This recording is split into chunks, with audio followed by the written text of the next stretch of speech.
Down in the forest, down in the wood, lived a magical monster who worked as hard as he could. This monster was very special, and I'll tell you why. He was Kaitiaki, the guardian of the land, sea and sky. Every day he would wake very early to work in the forest on a path that was curling. He would fill his kete with CO2 gas, never taking a breath to sit in the grass. He would take this gas and feed it to the trees, amongst the wildflowers, the ferns and the bees. Munchety, crunchety, gurgle and burp, the trees ate it up with a lip-smacking slurp. On this very day he was off to the wood, when a plane flew across the sky, I suppose, where it should.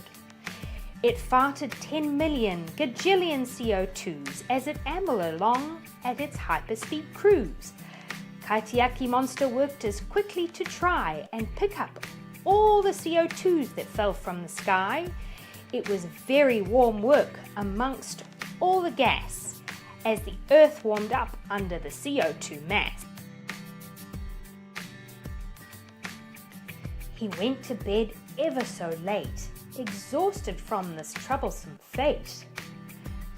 Though he woke in the morning to a very loud whoosh, another plane above all this bush.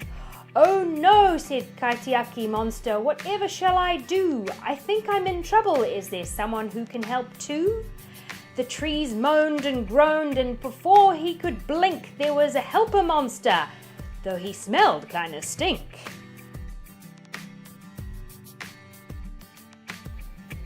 "Oh, thank you so much for coming to my aid, but I do hope your smell might kind of fade." "Oh no, that's not me," he said with a smile.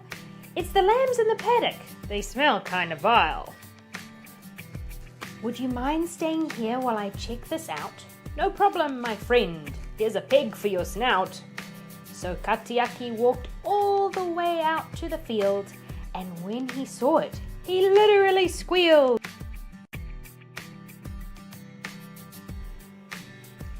The lambs in the field were farting up a storm, having a contest in mighty fine form.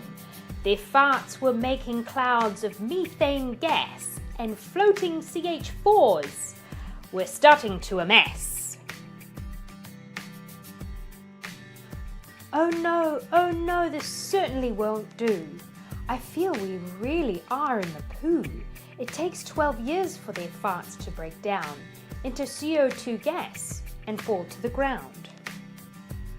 This will make the earth heat up even more. I fear we'll have lots of bad weather in store. And with this he turned on his heel. He wanted to check how bad this was. For real.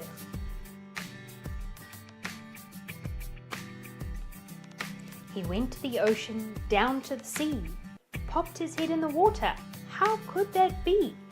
There were no fish around to eat all the kinna, and the kinna had eaten all the seaweed. It was thinner. No seaweed to eat the CO2. Oh my gosh, we are really in the poo. The ocean was angry. Tangaroa's getting mad. I better check out the town. I hope it's not too bad.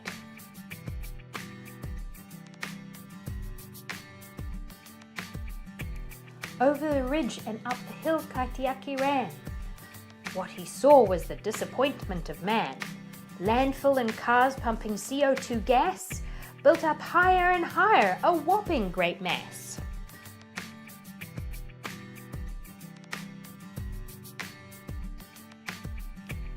"Enough is enough!"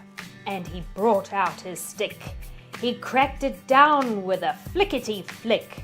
Bright lights of awareness came shimmering down and knocked everyone over, down to the ground. "I am Kaitiaki, guardian of the land, sea and sky. I am here to tell you, you are living a lie. You must stop what you're doing, or you will surely die." "What do you mean?" said the man on the street. I can't see anything wrong. This town can't be beat. Kaitiaki waved his stick again with a flickety-flick, and oh boy, now they could see the reality stick. They could all see the buildup of carbon-based gases, and boy was there lots, masses and masses. They could see how the earth was quickly heating up and understood why. They were starting to burn up.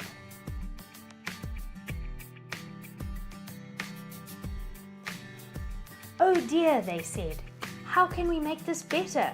We'll do what you say, right down to the letter.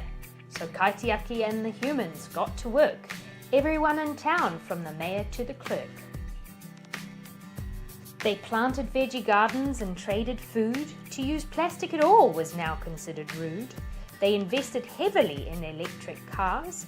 Even the ladies wore bamboo fabric bras.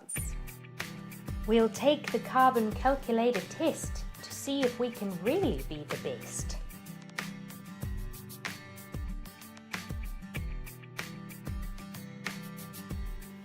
They planted more and more wonderful trees which attracted wildflowers, ferns and bees.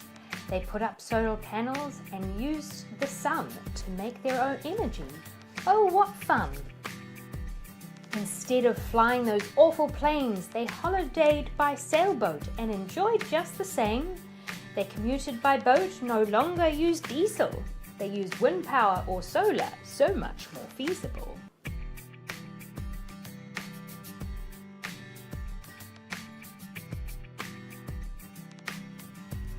They ate only veggies instead of the lamb, nuts and seed cakes instead of their ham. They became vegetarian and wouldn't you know, they produce much less CO2, all in one quick go. Phew! Yum!